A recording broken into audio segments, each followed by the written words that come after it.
আমরা অনলাইন ক্লাসে উপস্থিত প্রিয় ছাত্রছাত্রীরা, আশা করি আল্লাহর অশেষ রহমতে ভালো আছো। আমরা আজকে পৌরনীতি ও সুশাসন বিষয়ে প্রথম পত্রের প্রথম অধ্যায়ের কিছু আলোচনা করব। আজকের আলোচনা হচ্ছে পৌরনীতি পাঠের প্রয়োজনীয়তা।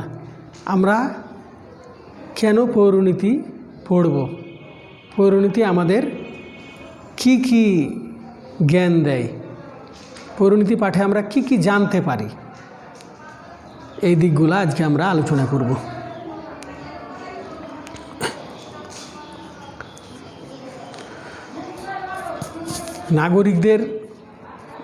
নাগরিক জীবনের যত দিক আছে বা যে দিকগুলা নাগরিক জীবনকে স্পর্শ করে তার সব দিকই পৌরনীতি আলোচনা করে এবং পৌরনীতি আমাদের নাগরিক জীবনের এই বিভিন্ন দিকগুলা প্রয়োজন মিটায়। তো আজকে আমরা পৌরনীতি পাঠের প্রয়োজনীয়তা সম্পর্কে আলোচনা করব। পৌরনীতি আমাদের নাগরিক সম্পর্কিত জ্ঞান দান করে, অর্থাৎ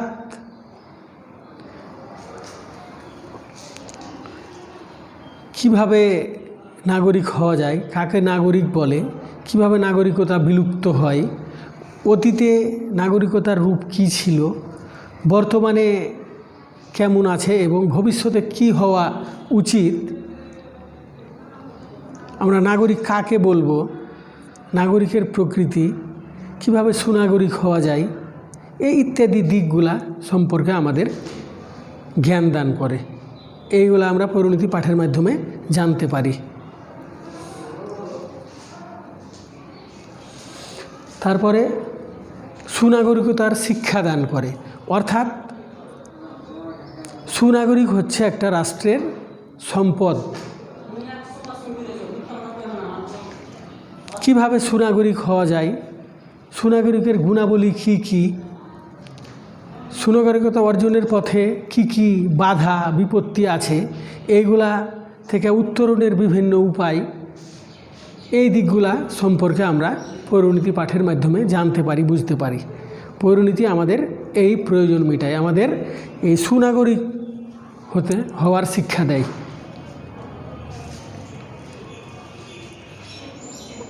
বুদ্ধি, বিবেক, আত্মসংযম, শৃঙ্খলাবোধ ইত্যাদি শিক্ষা আমরা পৌরনীতি পাঠের মাধ্যমে পেয়ে থাকি। তারপরে কি, নাগরিকতার দৃষ্টিভঙ্গিকে উদার করে, অর্থাৎ নাগরিকদের মনের সংকীর্ণতা দূর করে একজন উদার সংস্কার মুক্ত মানুষ হিসেবে একজনকে গড়ে উঠতে পৌরনীতি সহযোগিতা করে। অর্থাৎ মনের সংকীর্ণতা, ব্যক্তি স্বার্থকে বিসর্জন দিয়ে রাষ্ট্রের স্বার্থকে বড় করে দেখা, এই দিকগুলো আমাদের মধ্যে জাগ্রত হয়। কিসের মাধ্যমে? এই পৌরনীতি পাঠের মাধ্যমে। পৌরনীতি আমাদের উদারতা শিখায়, সংকীর্ণতার ঊর্ধ্বে যেতে সহযোগিতা করে, উদার মন মানসিকতা তৈরি করে। তারপরে বলা হচ্ছে কি, বিভিন্ন সংগঠন ও প্রতিষ্ঠান সম্পর্কে, এই সংগঠন ও প্রতিষ্ঠানগুলোর অতীত, বর্তমান এবং ভবিষ্যতের জন্য দিক নির্দেশনা দেয়। যেমন পরিবার, রাষ্ট্র, সমাজ, সার্বভৌমত্ব, রাজনৈতিক দল, জনমত, সংবিধান, এই বিভিন্ন দিকগুলা সম্পর্কে বিস্তারিত ধারণা আমাদের দেয় পৌরনীতি। কারণ পৌরনীতির এগুলো হচ্ছে আলোচ্য বিষয়। তাহলে আমরা পরিবার, পরিবারের শ্রেণীবিভাগ, পরিবারের প্রকারভেদ, পরিবারের কার্যাবলী, রাষ্ট্র, রাষ্ট্রের প্রকৃতি, রাষ্ট্রের উপাদান, রাষ্ট্রের কার্যাবলী, সমাজ, সমাজের প্রকৃতি, সামাজিক মূল্যবোধ, সার্বভৌমত্ব, রাজনৈতিক দল, রাজনৈতিক দলের বৈশিষ্ট্য, রাজনৈতিক দলের কার্যাবলী, স্বাধীনতা, সাম্য, আইন ইত্যাদি সম্পর্কে আমরা পৌরনীতি থেকে জানতে পারি এবং পৌরনীতি আমাদের এই চাহিদাগুলা পূরণ করে, এই শিক্ষা দেয় এইগুলা সম্পর্কে। তারপরে বর্তমান বিভিন্ন সংগঠন বা প্রতিষ্ঠানের ধারণা দেয়, যেমন রাষ্ট্রের 3টি বিভাগ, এই 3টি বিভাগের বিভিন্ন কার্যাবলী, প্রতিটা বিভাগের আলাদা আলাদা বৈশিষ্ট্য, কর্মকাণ্ড আছে, এই বিভিন্ন দিকগুলা সম্পর্কে আমরা জানতে পারি।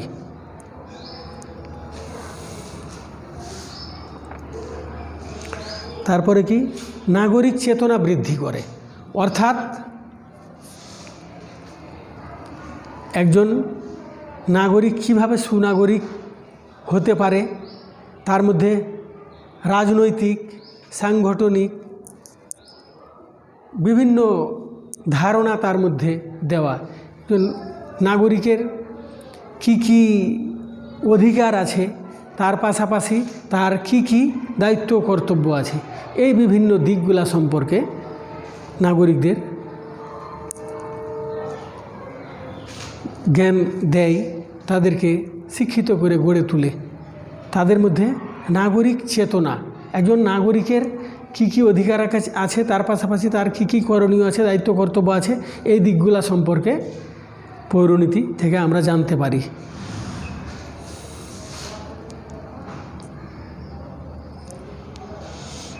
নাগরিকদের অধিকার সচেতন করা, অর্থাৎ একজন নাগরিকের কি কি অধিকার আছে,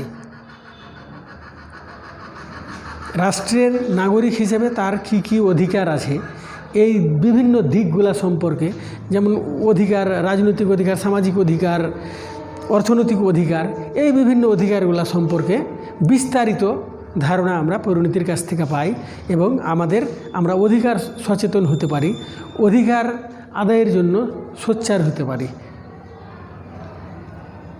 আর অধিকার কি আছে এটা যদি আমরা না জানি, তাহলে সেটা পাওয়ার আকাঙ্ক্ষা আমাদের মধ্যে থাকে না।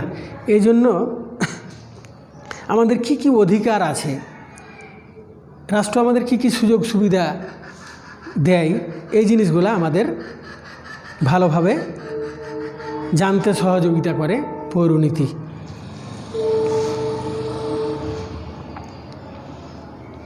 তারপরে অধিকার ভোগের পাশাপাশি অধিকার ও কর্তব্য পরস্পর সম্পর্কিত, একটা ছাড়া অন্যটাকে কল্পনা করা যায় না। তাহলে অধিকার, একজন নাগরিক অধিকার ভোগ করবে, তার অনেক অধিকার থাকবে, তার পাশাপাশি রাষ্ট্রের প্রতি তার অনেক কিছু করণীয় আছে, অর্থাৎ দায়িত্ব কর্তব্য আছে। এই তার কি কি দায়িত্ব কর্তব্যগুলো আছে, এটা কিভাবে করতে হবে, এই বিভিন্ন দিকগুলা পৌরনীতি পাঠের মাধ্যমে একজন জানতে পারে, বুঝতে পারে, তার দায়িত্ব কর্তব্যবোধ তার মধ্যে জাগ্রত হয়। পৌরনীতি এই দায়িত্ব কর্তব্যবোধ এক ব্যক্তির মধ্যে জাগিয়ে তোলে।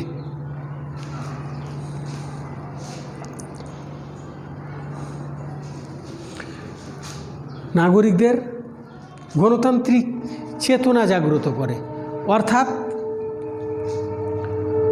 অনেক রকম শাসন ব্যবস্থার মধ্যে গণতান্ত্রিক শাসন ব্যবস্থাটা যে উন্নত উত্তম শাসন ব্যবস্থা, এই সব রকম শাসন ব্যবস্থা আলোচনার করে পৌরনীতি, তার মধ্যে উত্তম শাসন ব্যবস্থাটা সম্পর্কে আমাদের ধারণা দেয়। অর্থাৎ গণতান্ত্রিক মূল্যবোধ, গণতন্ত্রের সফলতার শর্তাবলী, গণতন্ত্রের রক্ষা কবচ ইত্যাদি, অর্থাৎ গণতন্ত্র যে একটা উত্তম শাসন ব্যবস্থা, এর বিভিন্ন দিক তুলে ধরে পৌরনীতি, এবং পৌরনীতির কাছ থেকে আমরা এই গণতান্ত্রিক চেতনা পেয়ে থাকি।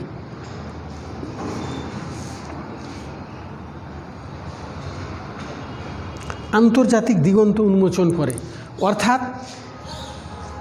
আজকের রাষ্ট্রগুলা বা আজকের একটা ব্যক্তি তার এই সমাজ, রাষ্ট্র বা জাতীয় পর্যায়ে এই জাতীয় গণ্ডির মধ্যে পুঞ্জীভূত না।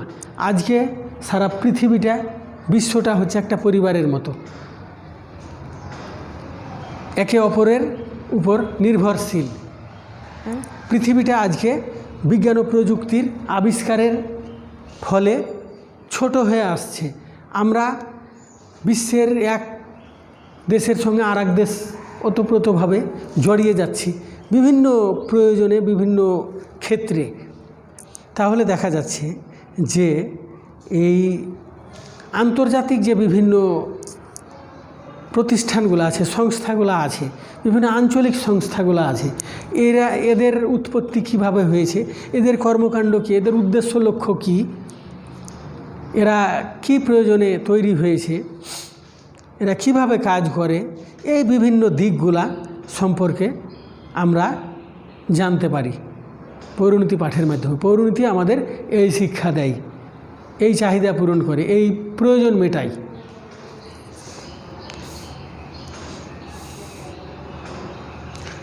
ছাত্রছাত্রীদের জ্ঞানের পরিধি বৃদ্ধি করে, অর্থাৎ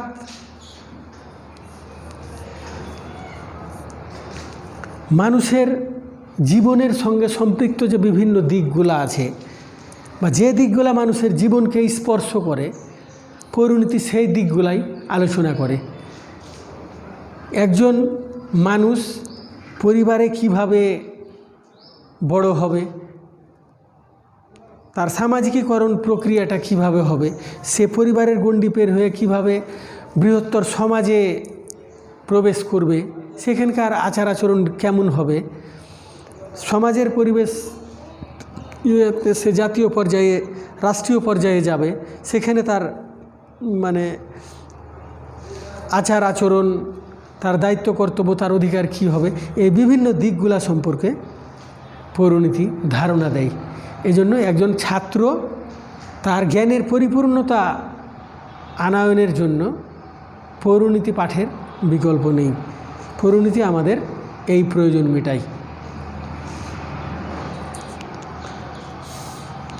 বিশ্বশান্তি প্রতিষ্ঠার উপায় সম্পর্কিত, অর্থাৎ পরপর দুইটা বিশ্বযুদ্ধ হয়েছে। এই বিশ্বযুদ্ধ মানব জীবনে একটা অভিশাপ হিসেবে এসেছিল, ব্যাপক ক্ষয়ক্ষতি হয়েছে। এই বিশ্বযুদ্ধের কোপানল থেকে, এর বিধ্বংসী অবস্থা থেকে বিশ্ব নেতারা তাদের মেধা দিয়ে, বিবেক বুদ্ধি দিয়ে বিশ্ব শান্তি প্রতিষ্ঠার জন্য যে চেষ্টা করে গেছে, তার প্রক্রিয়া স্বরূপ জাতিপুঞ্জ, জাতিসংঘ, বিভিন্ন আন্তর্জাতিক সংস্থা, বিভিন্ন আঞ্চলিক সংস্থা তৈরি করে গেছে, যেগুলা বিশ্ব শান্তির জন্য কাজ করছে। এগুলার গঠন প্রণালী, এগুলার কার্যাবলী, এগুলার উদ্দেশ্য লক্ষ্য, এগুলার বিভিন্ন কার্যক্রমের বিভিন্ন প্রক্রিয়াগুলা, এই বিভিন্ন দিকগুলা সম্পর্কে আমাদের ধারণা দেয়। বিভিন্ন নেতার অবদান, বিভিন্ন আন্তর্জাতিক সংস্থাগুলার উদ্দেশ্য লক্ষ্য, কার্যাবলী, বিভিন্ন প্রক্রিয়া, এইগুলা সম্পর্কে আমরা জানতে পারি। দেশপ্রেম বৃদ্ধির শিক্ষা দেয়, অর্থাৎ পৌরনীতি যেমন একজন মানুষকে পরিবারের সভ্য হিসাবে তৈরি করে, পারিবারিক মূল্যবোধ দিয়ে, সমাজে সভ্য হিসাবে গড়ে তুলে, সামাজিক মূল্যবোধ দিয়ে, জাতীয় পর্যায়ে তাকে উপযোগী করে গড়ে তুলে, এবং বিভিন্ন জাতীয় বিষয়গুলা সম্পর্কে, রাজনৈতিক বিষয়, সামাজিক বিষয়, বিভিন্ন যুদ্ধ বিগ্রহ, আন্দোলন, বিভিন্ন শোষণ, নির্যাতন, জুলুম, ভালো মন্দ সম্পর্কে ধারণা দেয়। এই ধারণা থেকেই একজন ব্যক্তির মধ্যে, একজন নাগরিকের মধ্যে দেশপ্রেম জাগ্রত হয়, দেশের প্রতি তার মহব্বত তৈরি হয়। যেই শিক্ষা থেকে একজন নাগরিক কি করে, প্রয়োজনে তার দেহের শেষ বিন্দু রক্ত দেওয়া হলেও দেশ মাতৃকাকে, দেশের মাটি মানুষকে রক্ষার জন্য চেষ্টা করে, দেশের স্বাধীনতা সার্বভৌমত্ব রক্ষার চেষ্টা করে, দেশের মানুষকে ভালো রাখার প্রত্যয়ে সে বলিয়ান হয়। এই শিক্ষাটা আমরা পরিণতি পাঠের মাধ্যমে পাই। পরিণতি পাঠের মাধ্যমেই একজন ব্যক্তি, একজন নাগরিক সুনাগরিক হয়, তার মধ্যে দেশপ্রেম জাগ্রত হয়। সুযোগ্য নেতৃত্ব গড়ে তোলার শিক্ষা, অর্থাৎ সুযোগ্য নেতৃত্ব কিভাবে নেতা তৈরি হয়, নেতৃত্ব কি, নেতৃত্বের প্রকারভেদ, নেতৃত্বের গুণাবলী, এই বিভিন্ন দিকগুলো আমরা পরিণতি পাঠের মাধ্যমে জানতে পারি এবং একজন যোগ্য, দক্ষ, সুনেতা হিসেবে নিজেকে গড়ে তুলতে পারি, বুঝতে পারি কোন নেতা, মানে কোন বৈশিষ্ট্য থাকলে একজন ভালো নেতা হওয়া যায়। এই যে বিভিন্ন, অর্থাৎ একজন ভালো নেতা ভালো নেতৃত্ব দিতে পারে, তার নেতৃত্বে দেশ ভালোর দিকে যায়। আর যদি ওরকম কুনেতা, খারাপ নেতৃত্বের কবলে দেশ পড়ে, তাহলে কি হবে, দেশের ক্ষতি হবে, দেশটা খারাপের দিকে যাবে, মানুষ সুখে শান্তিতে থাকতে পারবে না। এজন্য সুনেতৃত্ব, সুযোগ্য নেতা হিসেবে গড়ে তোলার, নিজেকে উঠতে হলে বা যোগ্য নেতৃত্ব গড়ে তুলতে হলে এই পরিণতির জ্ঞান থাকতে হবে। পরিণতি আমাদের এই শিক্ষা দেয়। তাহলে আমরা আজকের পরিণতি পাঠের প্রয়োজনীয়তায় দেখলাম যে পরিণতি মানুষের, নাগরিকদের জীবনের বিভিন্ন দিক নিয়ে আলোচনা করে, যার মাধ্যমে একজন নাগরিক সুনাগরিক হিসেবে গড়ে ওঠে, তার মধ্যে দেশপ্রেম জাগ্রত হয়, সে অতীত, বর্তমান ও ভবিষ্যৎ সম্পর্কে জানতে পারে এবং নাগরিকদের স্থানীয়, জাতীয় ও আন্তর্জাতিক বিভিন্ন পর্যায় সম্পর্কে জানতে পারে এবং বুঝতে পারে।